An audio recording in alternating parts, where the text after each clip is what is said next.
I remember the sound first, the steady beep of the monitor, the ragged breath of my baby, the click of the clock above her hospital crib. Time felt cruel then. Every second that passed was one she might not survive.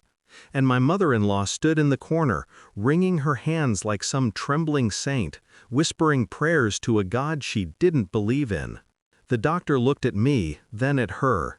"Your daughter is already gone," he said. My mother-in-law gasped, voice cracking. "What? You're joking, right?" I didn't answer. I just watched her. Because I'd already stopped believing in jokes. She wasn't always a monster. When I first met her, she was warmth wrapped in smiles, the kind of woman who baked extra cookies for the neighbors and touched your arm when she spoke, as if anchoring you in affection. She called me my second daughter. I believed her. Back then, I was naive enough to think love and marriage meant safety. When I gave birth, she moved in to help. She said I'd need rest. She said she'd handle the nights. I thought she was a blessing. Then the crying started. It began with murmurs in the dark. "She's spoiled," she'd mutter when the baby whimpered. "She just wants attention." I ignored it, sleep-deprived, hormonal, desperate for peace. But then I noticed bruises on my daughter's tiny arms. She said it was from her jewelry, that she'd hugged the baby too tightly. I wanted to believe her. God, I wanted to. Until that night, I woke to silence.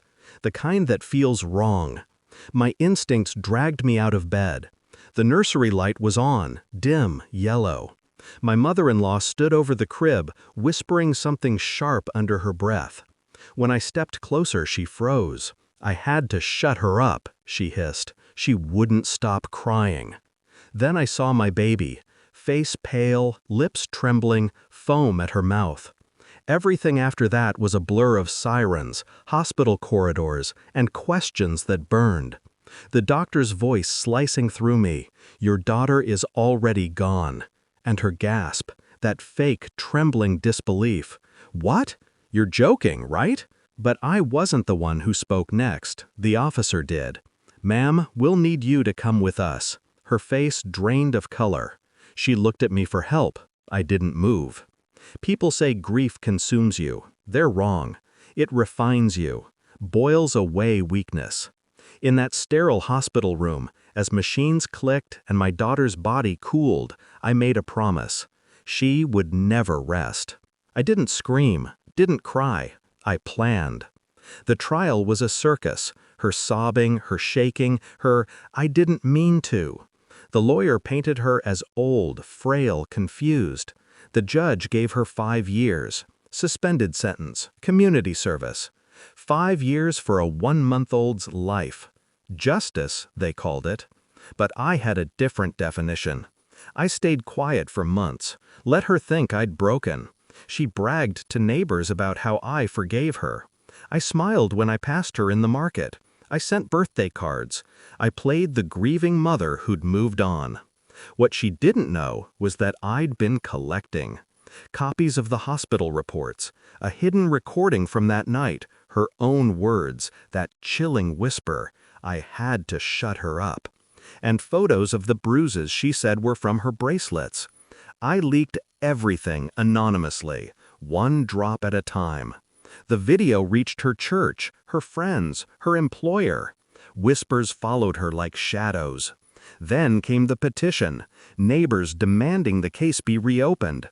The media picked it up. Her face was everywhere. The police came again. This time, there was no suspended sentence. The last time I saw her was in court. She was smaller somehow, deflated. When she looked at me, there was no plea in her eyes, just realization. That I'd done what she never expected. She mouthed, "Why?" I leaned closer. "Because you thought I'd stay silent." The verdict came. Guilty. 2nd-degree murder. She wept, begging for mercy. But the only sound I heard was the echo of that night. Her voice slicing through the dark. I had to shut her up. Now she's the one silenced. People ask if revenge made me feel better. No, it didn't. It made me feel equal. I still visit the grave every Sunday. tiny pink roses, one for each week my daughter lived. I tell her what I did, how her grandmother finally paid, how the world knows the truth. And when I walk away, I feel the air shift, lighter, calmer, because justice isn't loud, it's quiet, patient, and when it finally arrives, it whispers, "Now she's the one who won't wake up crying."